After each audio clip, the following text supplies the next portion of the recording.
Now when it comes to the Kaaba, the main point that we try to communicate is the following.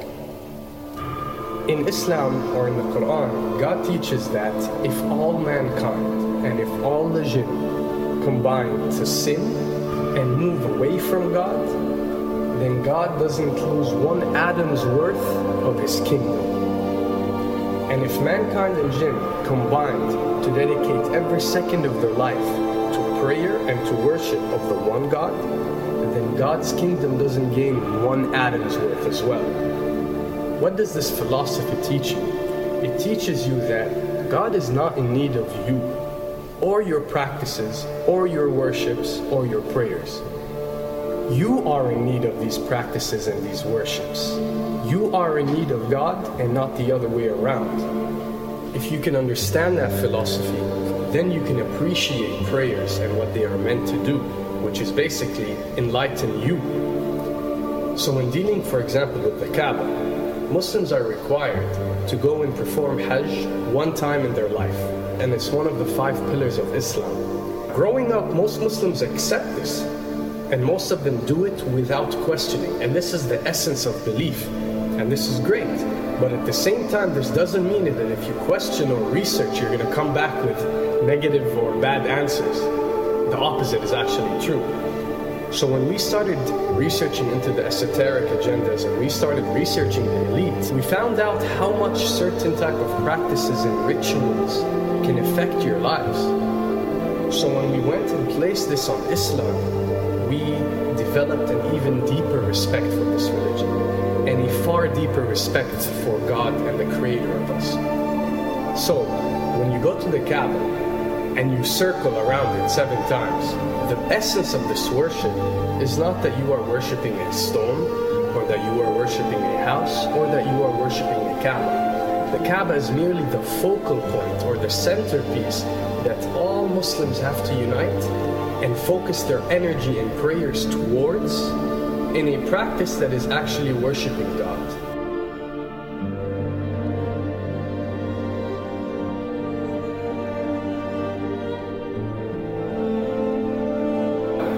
Now, going in circles counterclockwise does not break you away from time and space. But the fact that the energy of the Kaaba is the strongest energy on earth and it flows counterclockwise, by you flowing in correlation with this energy, you are uplifting yourself.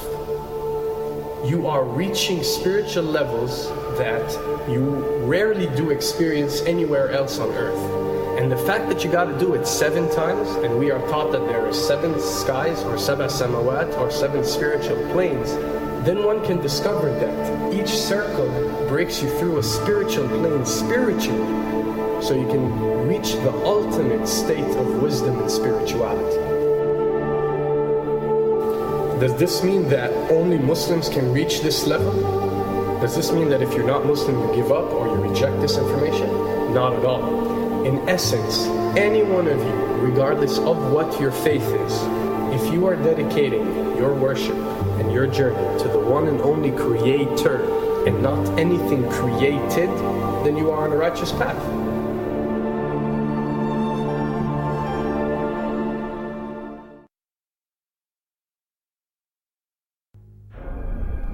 To begin with, the significance of 911.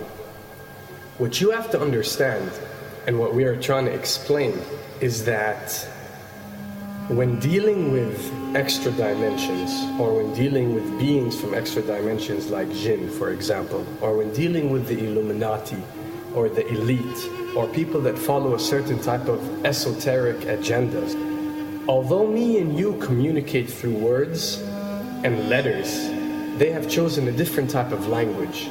And this is a cross-boundary type of language. This is a language that goes across the boundaries, understood by all. And this is the language of numbers and shapes. And this is why whenever you do research about these groups, you'll find out that they practice something called sacred numerology and sacred geometry. What does this mean? It means that each number is given a meaning. Each shape is given a meaning. A meaning is communicated whenever a shape is presented or a number is presented by these specific groups. I'm not talking about random people or random groups. We're talking about specific groups that follow this type of agenda. When numbers are used, it signifies a certain type of meaning. When shapes are used, the same is followed. So, in their definition, in a numerological sense, 10 is the Alpha and the Omega, or the God. 11 is a step above God. 101 is a step above God. 911 or 911 is the skipping of God. It is the ultimate challenge.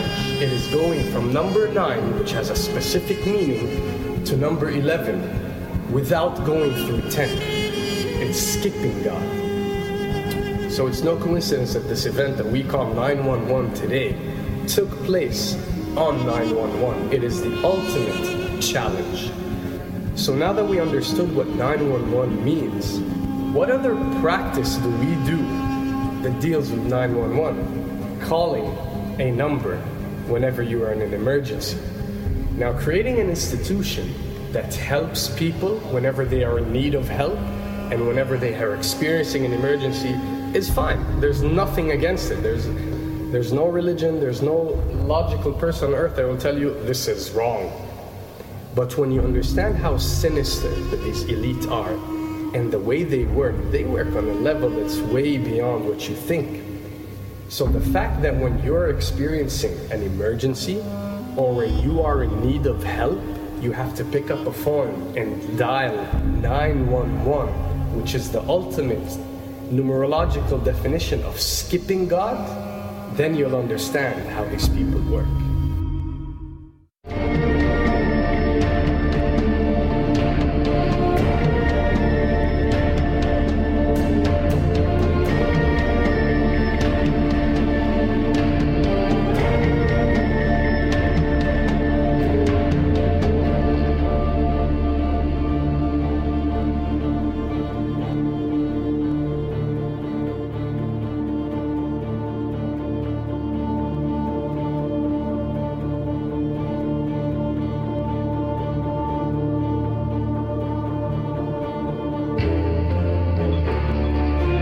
And when dealing with rituals, we recognize that everything adds up.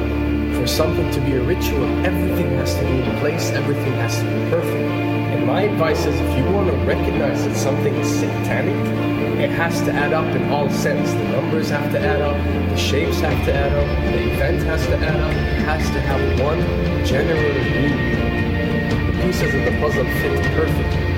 That's when you recognize when something is ritualistic or satanic.